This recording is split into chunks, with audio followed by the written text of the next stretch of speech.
Kuuga is an important show in Kamen Rider's history. Rider had been off television screens for over a decade since the last episode of Black RX. It's thanks to Kuuga that the franchise was revived and has made it possible for Rider to continue airing for another 18 years.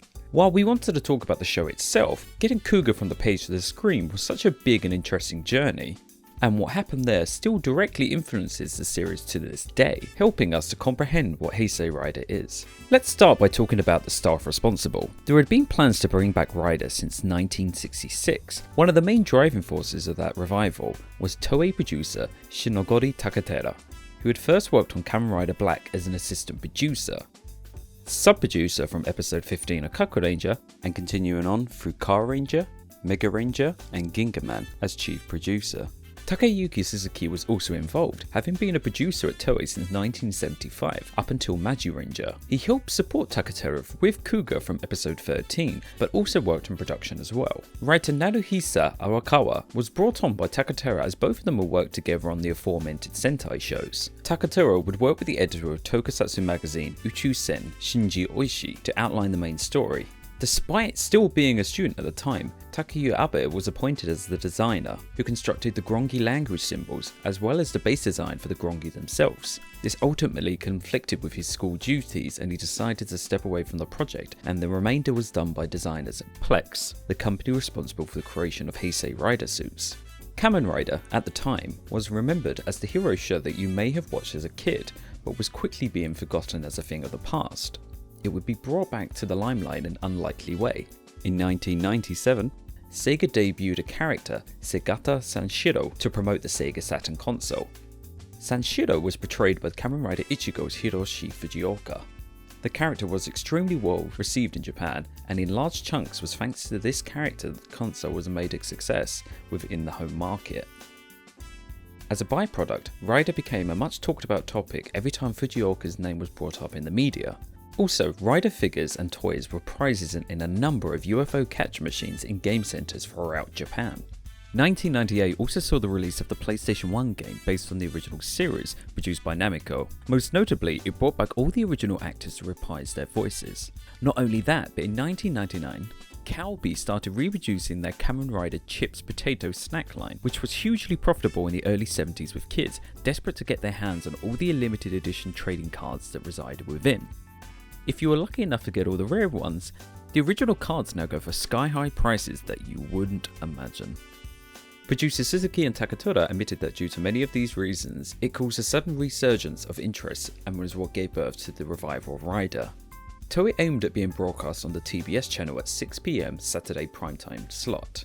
TBS would ultimately choose to broadcast Ultraman instead, and so Kuuga would replace the Tokusatsu comedy series Moero Robocon, taking its Sunday 8 AM morning slot on TV Asahi, continuing for nearly 18 years. Until very recently.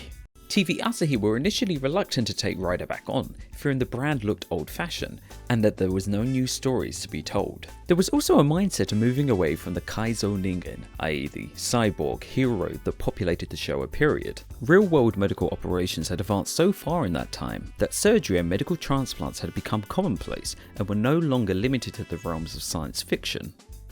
Toei worried that another cyborg rider would force the main character into the shadow of the previous generation. This wouldn't be the only Showa staple that would be cast off. There would be no evil organisation bent on world dominance or low-level minions that the rider would easily handle for added flair in fight scenes.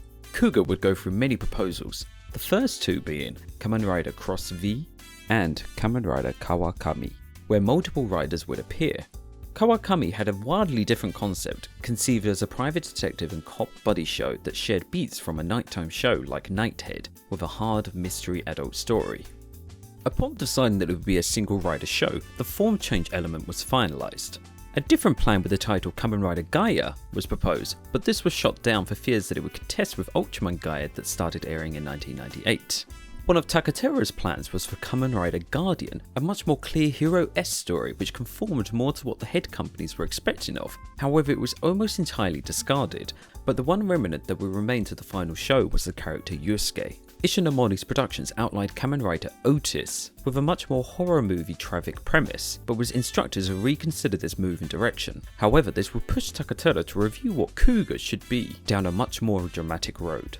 Takatoda was enthusiastically trying to create a new Kamen Rider and had countless pitches that wildly varied. His initial plans of a fantasy unconventional character like Indiana Jones would have required a high budget. Another was a half-human, half-alien character, though this was pointed out as straying a little bit too far away from the image of Kamen Rider, and he decided to find a solution of adding a new element instead. He looked toward the original series for inspiration of what is a Kamen Rider, and saw that always standing beside the odd-looking hero was Taki or Tachibana, a man together. Drawing from this, the buddy relationship of Yusuke and Ichijo was born, and being a Kaizo Ningen was a factor, not needed. There were many new trials and experiments to ensure that Kuuga did not fall into a trap for being like a previous Tokusatsu hero show. They really wanted to push the sense of realism, as the past shows were often removed from reality, so consistency was integral. The Grongi having their own language and culture, Kuuga working with the police and not calling out tax, were new elements that were born. It was important to stress that Kuuga was not a hero drama, but a general drama where they would depict society having to accept that a hero and monsters appeared in their world and how it affected all the characters and society. The show was not billed as the second generation hero of Rider, but rather the new generation. Takatoda stated they took literacy influence from documentary style television programs like ER, which had been absurdly popular in Japan. Kuuga would have a somewhat tagline as a documentary portraying the period in which cases of monster appearances took place. Takatoda pushed for realism in the show. When switching to new locations in the episode, captions would appear listing the time and place. Production was very intent on showing a police connection within the show, taking inspiration from Patoreiba, Heisei Gamera, and various Ultraman series. Although rather a government organisation who possessed special skills, the cast included characters who worked with the police, a doctor, a researcher, and etc., who had no supernatural abilities but faced a strange phenomena with courage and a sense of responsibility. Pursuing a realistic narrative within the side of the police, and to prepare to write for Kuuga, writer Naruhisa Awakawa contacted Saitama Police Department with the inquiry: if monsters were to appear, what department would deal with them? They replied with, the homicide department manages crimes committed by humans, so they wouldn't. Most likely, the wild animal section of the Security Bureau would have jurisdiction. Ichijo was attached to the Nagano Defense Department, and the events of the first episode were covered up as a bear attack. The Grongi and humans in Kuuga have a standard morality system, punishing those who do bad deeds and rewarding ones who do not.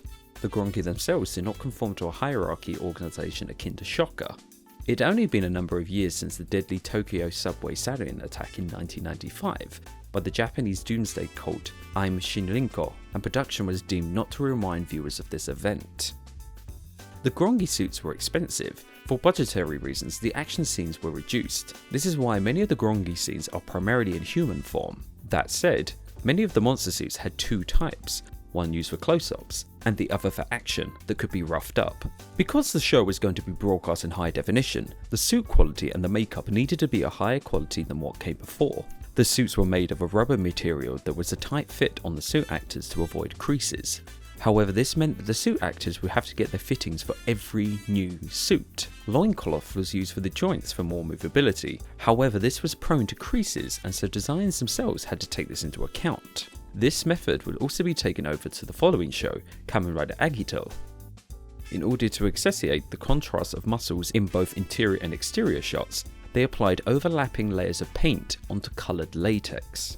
When it came to casting the lead, there was a rather rigid mindset at the auditions, with extravagant performances akin to Kamen Rider Black's Gomon no Shiwaza da, leading to a difficult road of finding Yusuke. In came Joe Odagiri, who had previously auditioned for a role in QQ Sentai Gogo 5, forcibly by his agency, but ultimately failed to land the role when he refused to do a henshin pose because he was embarrassed. Odagiri was uninterested in Tokusatsu, and even more so than appearing in one. It was this sense of image and value that earned the staff's interest and offer of the role.